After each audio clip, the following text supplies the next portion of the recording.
Adam, I hope you can hear me. It looks like your supporters have just heard Anthony, despite being cautious, making what sounds like an encouraging pronouncement about your seat. Can I give you a tentative congratulations? Well, thanks very much. It's actually hard to hear what you've been... Yes, I can... People behind me are getting some news. Now, you obviously have a lot of influence with your people at this stage. Perhaps you could ask them to... Oh, well done. Yes, excellent. How obedient you are. Now, Adam Bandt, just take us through what you think were the decisive issues in your seat during this campaign.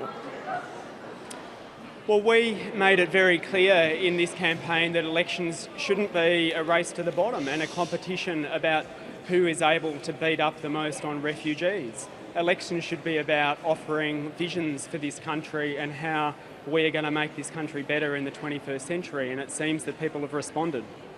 You've spent the last 3 years with a collection of crossbenchers and a very unusual arrangement in the House of Representatives. It looks tonight as though the result's going to be quite a bit more decisive than it was 3 years ago, but it looks like you might still have some friends on the crossbenchers.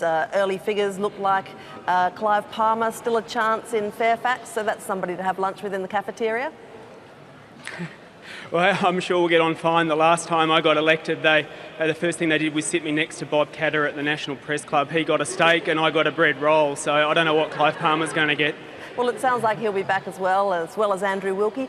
Tell me, I know that this is largely a question for the Senate and it's not your chamber, but what do you make of the strong showing of these minor party candidates so far tonight? Well, one of the pieces of feedback that I got throughout the whole election was that people are fed up with Labor in particular deciding to out-Abbott Tony Abbott. I mean, that's a losing game because there's nothing that guy won't do.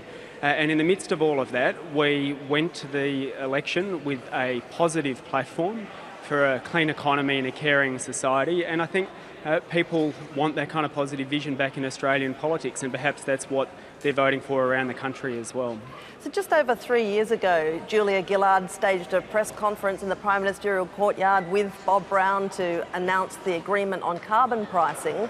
It looked like a happy marriage at that point, and now you and the Labor Party just can't get away from each other fast enough.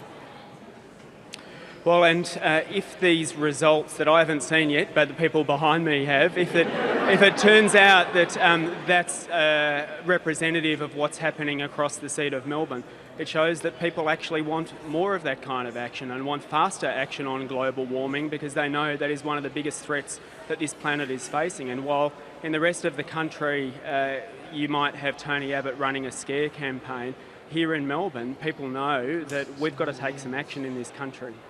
Do you think that the seat of Melbourne was influenced, or you've got a high student population there?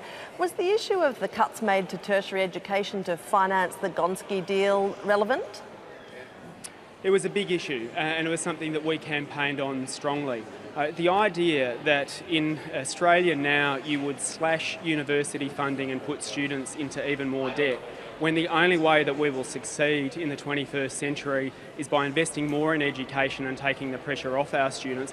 It didn't go down very well here in Melbourne, and it seems these results are sending a pretty clear message about that too. Adam Bandt, you're the Deputy Leader of the Greens. You've got the balance of power in the Senate for a bit longer now. What's your approach going to be to Tony Abbott's mandate, which you'd have to say, if figures go the way they look like they're going, is going to be substantial this evening? Well, look, if these results hold up and I'm returned here in this seat, which we'll know after a bit more of the vote is counted, then I can tell you this: the real opposition in the House of Representatives to Tony Abbott's brutal agenda will be led by the people of Melbourne. Okay, but the decisions will probably be made in the Senate, won't they, particularly on carbon pricing? Tony Abbott's been pretty clear about his intentions vis-a-vis your and Labor's carbon pricing regime. It's a hard thing to deny that mandate, isn't it? Well, we've gone to the election with a very clear policy, which is that Australia needs to take more action to shift to renewable energy and to tackle climate change even faster than we've done so far. And we've been crystal clear from day one that what we will do is stand up to Tony Abbott's brutal agenda, and we are going to stick with that. One of the things about the Greens is that we stand up for the things that we believe in, and that's perhaps part of the reason that people have responded to us in the way they have.